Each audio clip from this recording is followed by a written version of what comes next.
ইরানের একটি পারমাণবিক সমৃদ্ধকরণ কেন্দ্রে হামলা চালিয়েছে ইসরায়েল ও যুক্তরাষ্ট্র। ইরানের রাষ্ট্রীয় সংবাদ মাধ্যমের বরাতে এ তথ্য জানানো হয়েছে।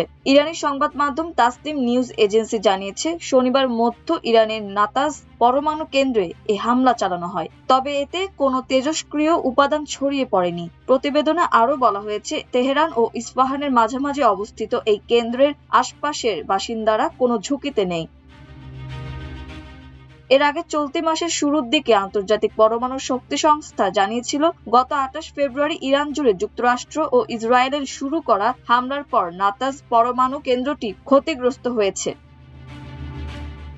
এদিকে ইরাকের রাজধানী বাগদাদে দেশটির গোয়েন্দা সদর দপ্তর লক্ষ্য করে শনিবার ড্রোন হামলা চালানো হয়েছে বলে বিভিন্ন সংবাদ সংস্থার প্রতিবেদনে জানানো হয়েছে। বার্তা সংস্থা রয়টার্স এই হামলার খবর নিশ্চিত করেছে।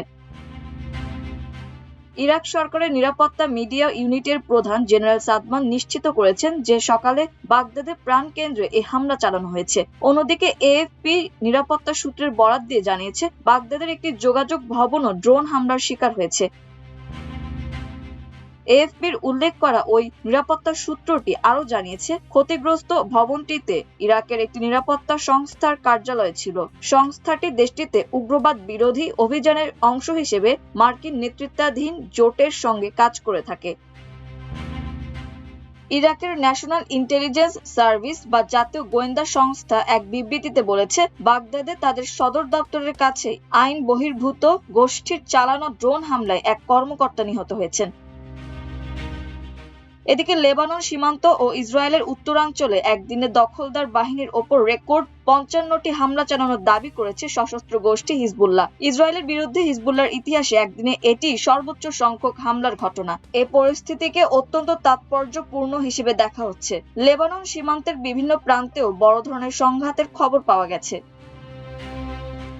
লেবাননের দক্ষিণ ও পশ্চিমাঞ্চলীয় কুরা এলাকায় আজ শনিবার ইসরায়েলি সেনারা সীমান্ত অতিক্রম করে অগ্রসর হওয়ার চেষ্টা করলে হিজবুল্লাহর হামলার মুখে পড়েন। এ সময় দুই পক্ষের মধ্যে ব্যাপক উত্তেজনা ছড়িয়ে পড়ে। অন্যদিকে লেবাননের পূর্বাঞ্চলীয় খিয়াম ও তাইবে এলাকায় হিজবুল্লাহ ও ইসরায়েলি বাহিনীর মধ্যে লড়াই চলছে। লেবানন পরিস্থিতির প্রতিনিয়ত অবনতি ঘটছে। রাজধানী বৈরুতে আজ দুটি শক্তিশালী হামলার মাধ্যমে সংঘাতের এর তীব্রতা নতুন করে অনুভূত হয়েছে। মাল্টিমিডিয়া ডেস্ক, আমার দেশ।